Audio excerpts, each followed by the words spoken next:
The AI race is the race of our lives, so we're told. The US and China are the two biggest investors as it currently stands. The UK is in the following pack with a few other countries.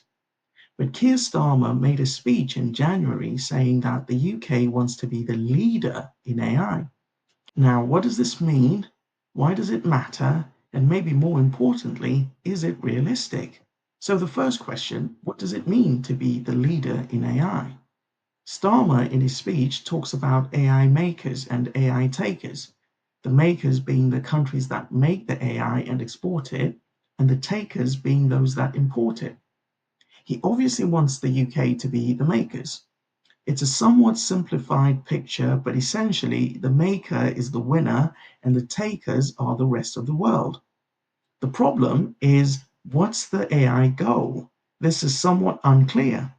Are we talking about artificial general intelligence, also known as AGI, where we have machines that can do literally everything that we can do? Or are we talking about advances in specific industries, such as AI in healthcare that prevents or cures diseases like cancer? Starmer doesn't clarify this, but I think it's critical really to understand what is meant by being a leader. He wants the UK to make AI breakthroughs, but what breakthroughs are we talking about exactly? If the UK dominates AI healthcare, let's say, does that mean it's the AI leader? Not necessarily. It could still be behind in, say, military, transport, and other areas. Maybe there'll be multiple winners, a different winner in each domain. Maybe one country wins applying AI to healthcare, and another one wins in transport and maybe the military. However, I don't think all domains are equal. A breakthrough in the military use of I would argue, would be much more impactful than pretty much any other domain, minus AGI, of course. If a country makes a breakthrough in AGI, then that's the clear winner.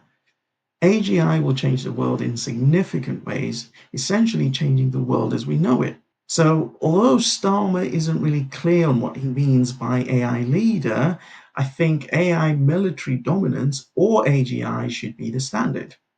So, now why does it matter? That's the second question. At the time of recording this, the relations between the US and Europe in general are not the best they could be. And I suspect this is not something that is just tied to the current US administration, but something that may persist even afterwards.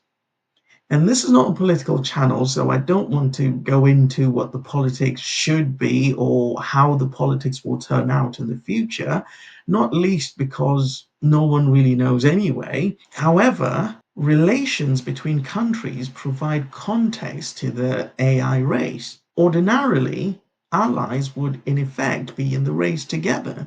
So, for example, if the US made a breakthrough, the UK, as a close ally, could effectively share the spoils, essentially winning by association.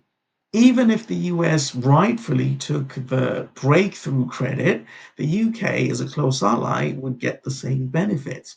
But if we're in a each man for himself, or in this case, each country for itself world, then any breakthroughs only really belong to the country that makes the breakthrough, and everyone else has to dance to their tune, as it were. And as I said earlier, some domains are more consequential than others. The AI race for me is really the AI military race, or the AI arms race, if you like. Whoever has military superiority powered by AI wins, especially if the AI military can somehow deal with the current nuclear weapons that we have. So the motivation for AI dominance is really clear. Now, the most important question, probably the most important question, is it realistic for the UK to be a leader in AI, i.e., be the one to make a breakthrough in AGI or maybe some military breakthrough? In a word, maybe. So the UK can definitely be one of the top countries in AI, but to be the leader, the approach to safety and data protection would have to be changed significantly. And I think not for the better. Data is like gold dust in AI. In the UK and Europe in general, you have all sorts of things like GDPR and data protection, which limits access to data to some extent. What is interesting, though, is that in Starmer's speech, he talks about the NHS data being made available, and he talks about focusing on security and making sure that regulation is proportionate. Also, at the Paris AI Summit, which happened last week, the UK and the US made headlines by not signing a declaration on sustainable and inclusive AI.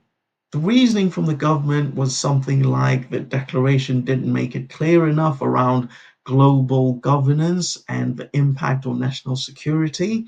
So it wasn't really clear why they didn't sign it. But the US are very clear that they're focusing on innovation over regulation. But in a way, none of this really matters because, for example, China signed the declaration, but we know that they have way more relaxed regulation in terms of data anyway within China itself.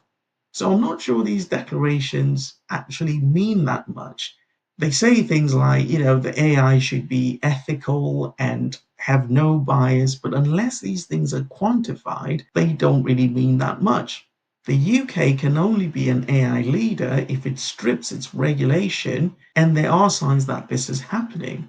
In fact, there's a data use and access bill which is currently going through Parliament, and this will make it easier for AI companies to access data. I suspect to really meet the goal, further relaxation of these laws will have to happen, and it will have to happen quickly. AI will bring lots of great things, but I think privacy is part of the cost.